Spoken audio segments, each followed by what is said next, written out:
सारी मखलूक में हक नुमा तू ही तू। अल्लाहु अल्लाहु अल्लाहु अल्लाहु अल्लाहु अल्लाहु। खालिके मुल्क है तू, इसमें क्या गुफ्तगू, खालिके कुल है तू, इसमें क्या गुफ्तगू। सारे आलम को है तेरी ही जुस्तजू, तू ही तू, इसमें क्या गुफ्तगू। हिंदू ये समझते हैं सनम में कुछ है, मुस्लिम ये समझते हैं हरम में कुछ है। ये दोनों गलत हैं अपनी कज फहमी से, हम तो यही समझते हैं कि बस तू ही तू, इसमें क्या गुफ्तगू। मस्जिद मंदिर गुरुद्वारे में तेरी लगन है, तेरी पूजा, तू ही तू है और ना कोई दूजा। तू ही तू, इसमें क्या गुफ्तगू। जब हैं सब आशिक तुम्हारे नाम के, क्यों ये झगड़े हैं रहीम और राम के। अल्लाहु अल्लाहु अल्लाहु अल्लाहु अल्लाहु अल्लाहु। दैर में तू, हरम में तू, अर्श पे तू, जमी पे तू, जिसकी पहुंच जला जहां तलक उसके लिए वहीं पे तू। अल्लाहु अल्लाहु अल्लाहु अल्लाहु अल्लाहु अल्लाहु। ला इलाहा मेरी शान या वहदाहु, तू ख्यालों में जस जस तू ही आरज़ू। आँख की रोशनी दिल की आवाज तू, था भी तू है भी तू, था भी तू है भी तू, होगा भी तू ही तू। अल्लाहु अल्लाहु अल्लाहु अल्लाहु अल्लाहु अल्लाहु। साधु संत समाज को जोड़ते हैं, तोड़ते नहीं हैं। मेरे साथ बम्बई से मेरे एक दोस्त, मेरे मित्र, मेरे हमसफ़र मौलाना असलम आए हैं। हम बीड़ का प्रोग्राम करके दादर जा रहे थे, सवेरे का समय था। तो मैंने कहा मौलवी साहब 5 बजे हैं, इस वक्त तो कोई टिकट के लिए पूछेगा नहीं, क्योंकि हम साधु संत तो बिना टिकट ही चलते हैं। रेलवे वालों के दामाद हैं हम लोग, भले ही ससुराल का भी ना गए हों। ससुराल तो आप समझते हैं जेल को कहते हैं। लेकिन मुझे उन्होंने क्या कहा, असलम का मैं शब्द बताता हूँ आपको, मौलाना असलम का, कि गुरुजी भले ही यहाँ मुझे कोई ना देखता हो, लेकिन वो अल्लाह तो देख रहा है ना, उससे क्या छुपा हुआ है। तो जब ऐसे दोस्त, ऐसे रहनुमा, ऐसे हमसफ़र हमारे साथ हैं, तो हमें किस बात का डर। मैं उनके साथ एक छोटी सी प्रार्थना करना चाहता हूँ। मैं ज्ञानी जी को और 1 मिनट के लिए प्रार्थना मैं चाहता हूँ कि मौलाना असलम, ज्ञानी जी चले गए क्या? हाँ जी, ज्ञानी जी और ये क्रिश्चियन धर्म के जो व्यक्ति हैं, बाकी बुजुर्गों को मैं कष्ट नहीं देना चाहता हूँ, ये जवान लगे मुझे थोड़े से, तो मैं इनको बुलाना चाहता हूँ। तो मैं एक इनके साथ छोटी सी एक प्रार्थना 1 मिनट की करना चाहता हूँ। आइए ज्ञानी, उनको पकड़ लो, हाथ ऊपर। ऐ वतन ऐ वतन ऐ वतन, इतना उठ जा के छू ले गगन, तेरी मिट्टी में है वो अगन, इतना उठ जा के छू ले गगन।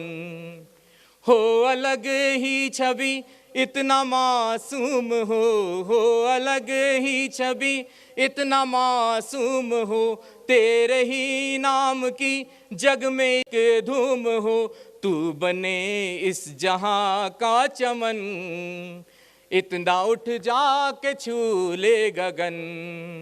ऐ वतन ऐ वतन ऐ वतन, इतना उठ जा के छू ले गगन। जय हिंद, जय भारत, वाहे गुरु जी का खालसा, वाहे गुरु जी की फतेह। चलिए, शुक्रिया शुक्रिया बहुत बहुत ज्ञानी जी।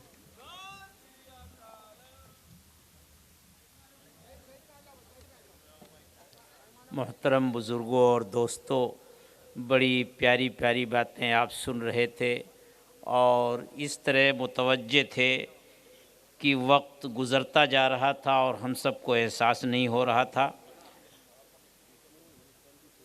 मेरे दोस्तों, जमीयत उलमा की तारीख़ और उसकी खिदमत से आप वाकिफ़ हैं, मुल्क के लिए जमीयत उलमा की जो कुर्बानियाँ हैं ये उसका ही हिस्सा हैं, और मिल्लत इस्लामिया के लिए जमीयत उलमा ने जिस तरह अपने आप को वक्फ़ कर रखा है उसकी एक बड़ी ही सुनहरी तारीख़ है। आज के इस इजलास में उस तारीख़ को दोहराया तो नहीं जा सकता, उसकी तफसील में जाया नहीं जा सकता, लेकिन मिल्लत की रहनुमाई और मिल्लत की क़यादत जिन नाजुक मौक़ों पर जमीयत उलमा ने की है वो जमीयत उलमा के कायदीन के इखलास, उनकी हिम्मत मर्दाना और गैरत ईमानी ही थी कि उन्होंने किसी की परवाह किए बग़ैर मैदान में कदम रखा और मिल्लत की रहनुमाई की, मुल्क के मसाइल को हल किया। आप जानते हैं कि इस वक्त हमारे मुल्क के हालात जिस रुख पर जा रहे हैं ये अचानक इस रुख पर नहीं आ गए, बल्कि इसका सिलसिला तकरीबन 10-15 सालों से कुछ तेज़ी के साथ चल रहा था। एक वक्त वो था जब पूरे मुल्क में दहशतगर्दी का हवा खड़ा करके और मिल्लत इस्लामिया के तालीम याफ्ता नौजवानों को पकड़ पकड़ कर जेलों के अंदर ठूंसा जा रहा था और दहशत और खौफ का ऐसा माहौल बना दिया गया था कि जिस घर का बच्चा गिरफ्तार होकर के जेल की सलाखों के पीछे जाता था उस बच्चे का बाप भी बाहर निकलकर बुलंद आवाज़ से ये कहने की जुर्अत नहीं कर सकता था कि ये क्या हो रहा है, क्यों हो रहा है और मेरे मासूम बच्चे को किस जुर्म की सज़ा दी जा रही है। ऐसे दहशत और खौफ के माहौल में जमीयत उलमा के कायदे मोहतरम हज़रत मौलाना सैयद अरशद मदनी दामद बरकातुहुम की आवाज़ गूंजी, फ़िज़ा में इर्तिआश पैदा हुआ और हज़रत ने ललकारा जमीयत उलमा के खुद्दाम को कि ये ऐसा मौका है कि सब तरफ सन्नाटा है, खामोशी है, अगर जमीयत उलमा के लोगों तुम भी खामोश रहे तो फिर तुम्हारी माजी की तारीख़ का क्या होगा। आने वाला मुअर्रिख़ ये लिखेगा कि शेखुल हिंद में जमीयत उलमा, शेखुल हिंद के ज़माने में जमीयत उलमा का रुख कुछ और था और मुफ्ती किफ़ायतुल्लाह के ज़माने में कुछ और था, शेखुल इस्लाम के ज़माने में कुछ और था और बाद में जमीयत उलमा ने अपने रास्ते बदल दिए। हज़रत की इस ललकार पर जमीयत उलमा महाराष्ट्र के जमीयत उलमा के खुद्दाम खड़े हुए। मुझे कहने दीजिए, आप मुझे मत रोकिए, मुझे कहने दीजिए कि हज़रत ने जमीयत उलमा महाराष्ट्र को हुक्म दिया कि मैदान में आओ और मिल्लत के उन नौजवानों को जिन्हें पकड़ पकड़ कर जेल की सलाखों के नीचे के पीछे डाला जा रहा है उनका कोई जुर्म नहीं है, उनका अगर जुर्म है तो सिर्फ ये है कि वो तालीम याफ्ता हैं और उनके चेहरों पर दाढ़ियाँ आ रही हैं और वो इस्लाम की तरफ माइल हो रहे हैं, उनको इसी जुर्म की पादाश में जेल की सलाखों के पीछे डाला जा रहा है। बम कोई और फोड़ रहा है, बम कब्रिस्तान में फूट रहा है, बम मस्जिद में फूट रहा है, बम मुस्लिम मोहल्लों में फूट रहा है और मुसलमान ही मारा जा रहा है और मुसलमान नौजवान गिरफ्तार भी किया जा रहा है। इन हालात में जमीयत उलमा के ज़िम्मेदारों ने हज़रत से कहा कि हज़रत हमारे पास इतने वसाइल नहीं हैं, हम क्या कर सकते हैं। हज़रत ने फरमाया बम्बई शहर और महाराष्ट्र पूरे मुल्क के मदारिस की कफ़ालत करता है, अगर तुम खड़े हो जाओगे तो बम्बई के लोग और मिल्लत इस्लामिया के लोग तुम्हें मायूस नहीं करेंगे। हमारे गुलजार अहमद आज़मी साहब जिन्हें अल्लाह तबारक व तआला ने बड़ी सलाहियतों से नवाजा है, आप उम्र के इस मरहले में हैं कि जिस मरहले में आदमी अपने बिस्तर पर होता है, लेकिन ये बूढ़ा नौजवान सुबह से लेकर शाम तक जमीयत उलमा महाराष्ट्र के ऑफिस में बैठता है और पूरे मुल्क से आने वाले कॉल्स और पूरे मुल्क में होने वाली बेजा गिरफ्तारियों पर नज़र रखता है और वकला से गुफ्तगू करता है और शाम तक बल्कि रात के एक बड़े हिस्से तक इसकी यही सरगर्मियां होती हैं। मैं उन तफसीलात में नहीं जा सकता। मैं जनाब गुलजार अहमद आज़मी साहब से दरख्वास्त करता हूं कि आप तशरीफ़ लाएं और कुछ इस सिलसिले की तफसीलात भी इस मजमे को बताएं। मेरा ख़्याल है कि आप कुर्सी पर बैठें तो बेहतर होगा। ओ भाई वो माइक दो, हाँ वो माइक आगे कर दो और वही बैठ के बात। भाई सामने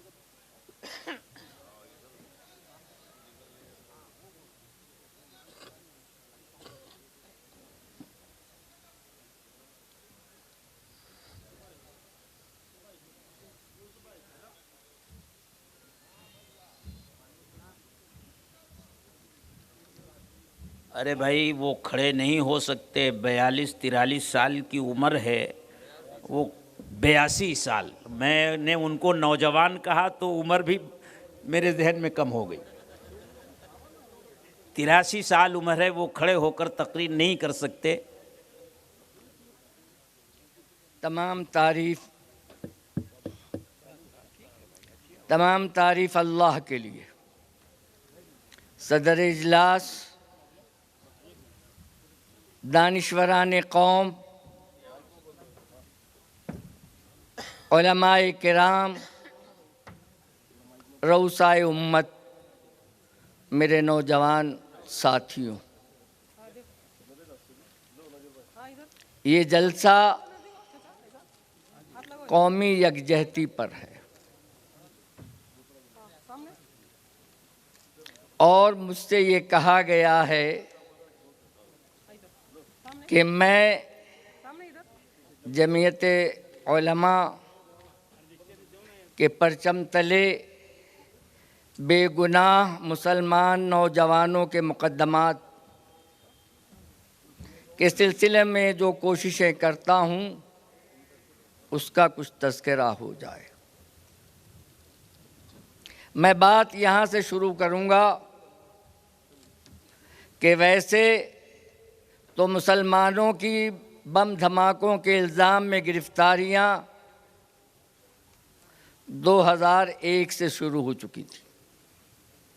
हमारा दुश्मन इससे पहले हम पर इल्ज़ाम लगाता था कि इसने हमारी बेटी बहन को छेड़ दिया है, इसलिए इसको मारो, इसको लूटो, और फिर अमन व इंसाफ के निगहबान ये पुलिस वाले हमको ही ले जा कर के लाकअप और जेल की कोठरियों में डाल दिया करते थे।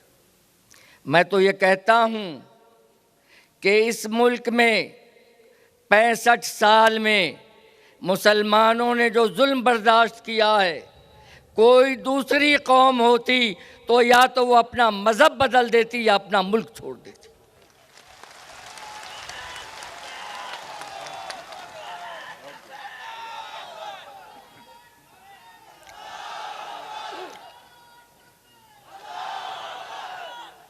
मेरे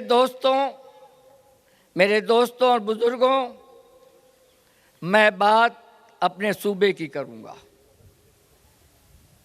महाराष्ट्र में 2006 का साल मुसलमानों के लिए एक सियाह साल था। 9 मई 2006 को औरंगाबाद असलहा जब्ती केस के इल्ज़ाम में 23 मुसलमानों को गिरफ्तार किया। उसके ठीक 2 महीने बाद 11 जुलाई को 2006 में बम्बई में मुसलसल कुछ स्टेशनों के प्लेटफार्म पर बम धमाके हुए, कुछ रेलवे के कंपार्टमेंट में हुए। इसमें 21 मुसलमानों को गिरफ्तार किया गया। ठीक है, ये अवामी जगह थी, हम मान लेते हैं, लेकिन 28 सितंबर को मालेगांव में जो हुआ, मस्जिद के अंदर हुआ, कब्रिस्तान में हुआ, चौक पर हुआ, क्या मुसलमान इतना बदबख्त और बेईमान है कि वो अपनी मस्जिदों में बम फोड़ेगा?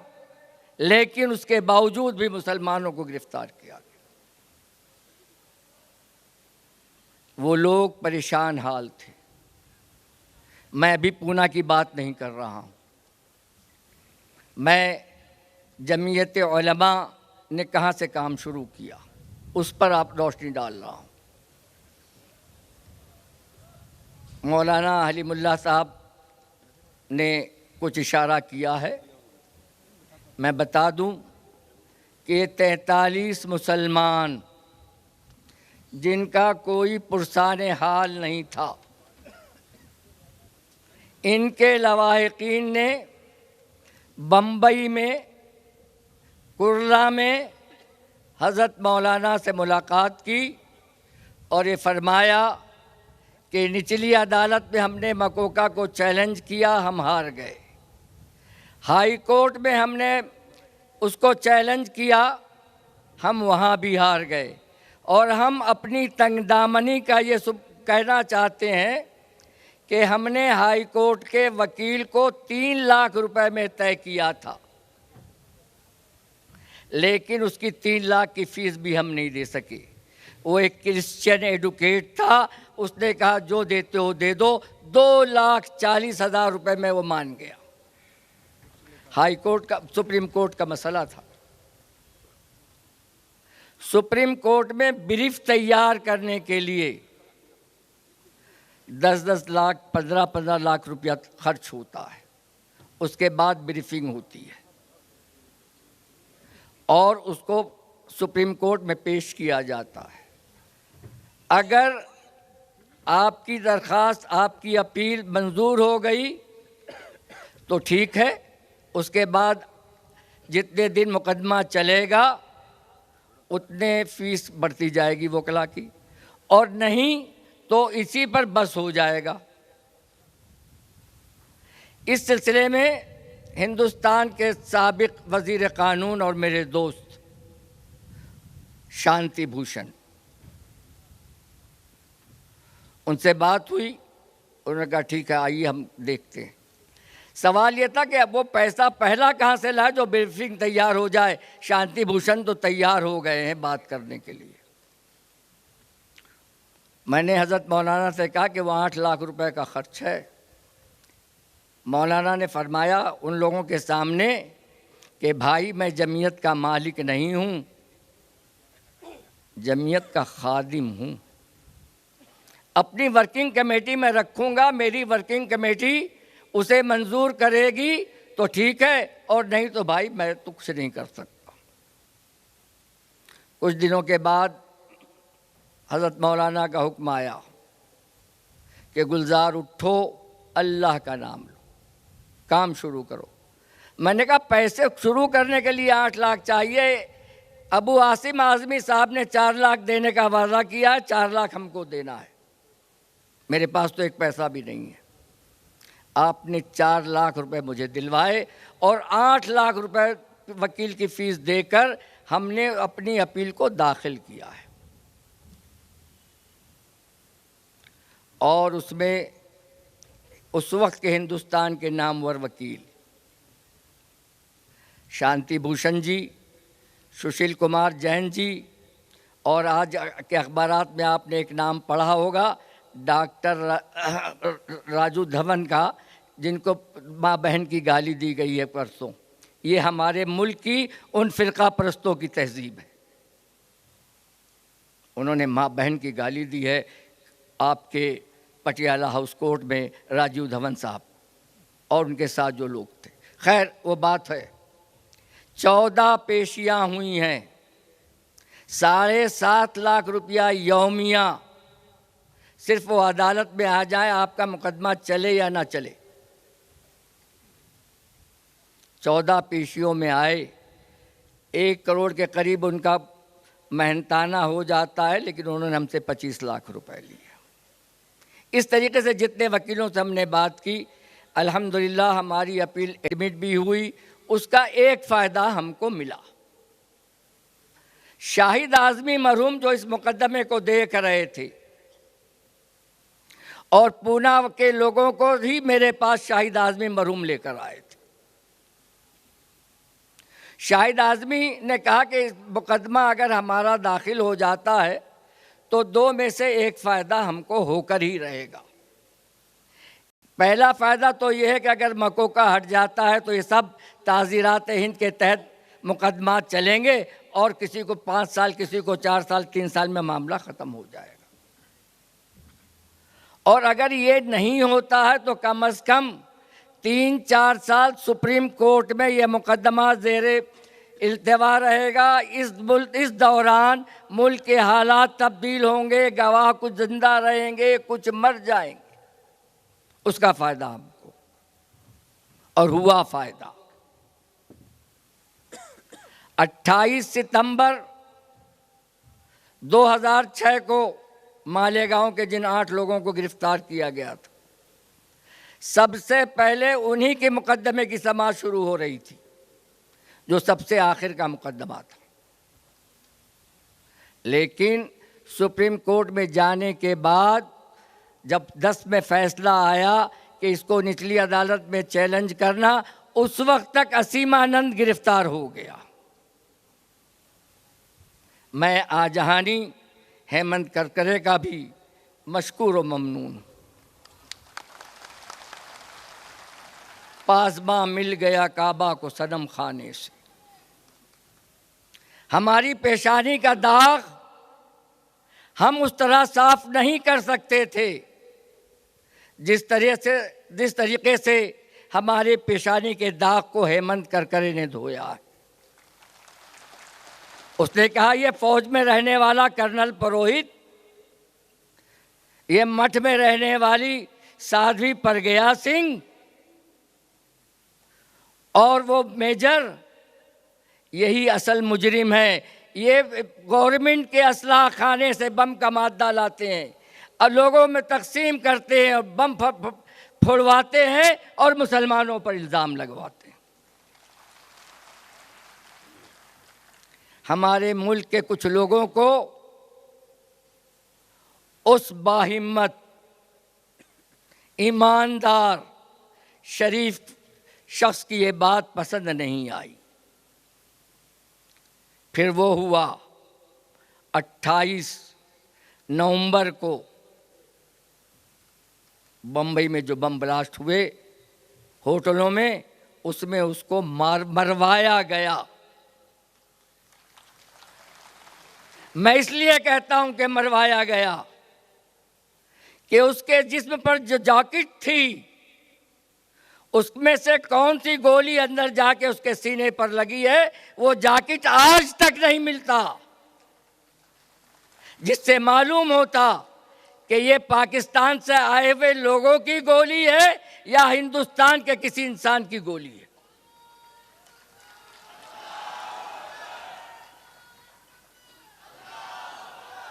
मेरे दोस्तों और बुजुर्गों, मैंने तो आज जसारत की है कुछ ज़्यादा देर बात करने की मौलाना के सामने। मैं आपके पूना के लोगों की बात करूँगा। ये पूना के लोग, इनको शाहिद दफ्तर में लेकर आए, ना इनकी मेरी कोई जान पहचान, ना वो मुझे जानते थे ना मैं उनको जानता था। लेकिन हमने वादा किया कि हम आपका मुकदमा लड़ेंगे। अल्हम्दुलिल्लाह हम बम्बई में भी लड़ रहे हैं, अहमदाबाद में भी लड़ रहे हैं, दिल्ली में भी लड़ रहे हैं, हैदराबाद में भी लड़ रहे हैं और जयपुर में भी लड़ रहे हैं। ये पूना के लोग हैं, ये सब बेगुनाह हैं। लेकिन क्या किया जाए, जो हमसे पहले, इनसे पहले हुक्मरान थे वो भी मुसलमानों के दोस्त नहीं थे और जो आज है वो तो खुले दुश्मन है। वो चीज़ चली, हम मुकदमा लड़ रहे हैं। मैं पूना के लोगों से एक बात कहना चाहता हूँ कि आपका बम्बई का मुकदमा बहुत जल्द हल हो जाता, शायद फैसला भी आ गया होता, लेकिन आप लोगों की कुछ नादानी, कुछ लोगों की लच्छेदार बातें, उसने आपको गुमराह किया है। हम ये चाहते हैं कि आप उठें और ये कहें कि मकोका का और पोका का पोटा का और यूएपीए का की बहस बाद में होती रहेगी, मुकदमा चला लो। जिस दिन बम्बई का मुकदमा हम जीतेंगे, इंशाअल्लाह उसी दिन दिल्ली का मुकदमा हम जीतेंगे और उसी दिन अहमदाबाद का मुकदमा हम जीतेंगे। अहमदाबाद में 800 गवाह हो चुके हैं, दिल्ली में 202 गवाह हो चुके हैं,